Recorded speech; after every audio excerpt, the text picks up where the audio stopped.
Hey guys, Angela Bullen here. And I was just thinking about my new book, Stop Sleeping with the Enemy.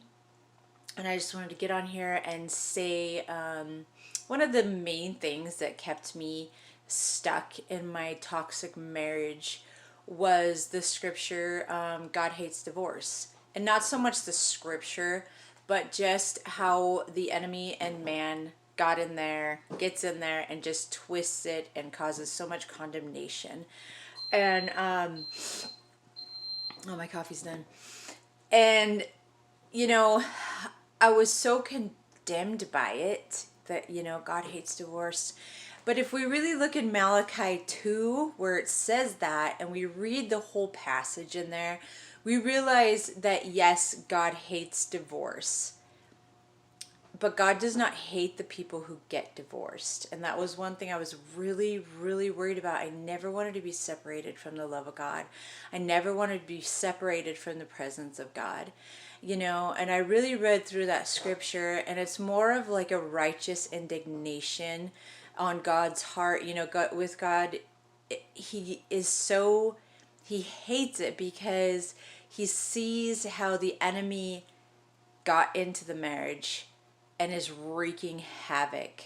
And he hates it because he sees the pain and the suffering that we go through in a divorce, And it says in the rest of the passage that he hates the unfaithfulness. He hates the broken covenant. And it was very eye-opening the day that I realized that even though my husband, ex-husband, and I, husband at the time, were one, that God, when we stand before God, he's not going to judge us as one. We are individuals, and we are responsible for our own choices, our own sins. And when I stand before God, I'm not going to be able to say, well, look what he did. This is what he did. That's why I did this. No. I'm going to be accountable for the actions that I took. I'm going to be accountable for the choices that I made. And it was very freeing the day that I realized what James, my ex-husband, what James does with his life is his choice. And when I stand before God, I'm going to stand alone and give an account of what I have done and the choices I have made. And just that alone was incredibly freeing for me. I just wanted to share that with you guys real quick. I love you. If you guys are in this situation, I've spoken to so many women since this book has been released that are in this situation, and just it's more than we know. It happens more than we know. Just this week in our local paper, in the blotter, I read 4 accounts of the cops being called for situations of domestic violence. And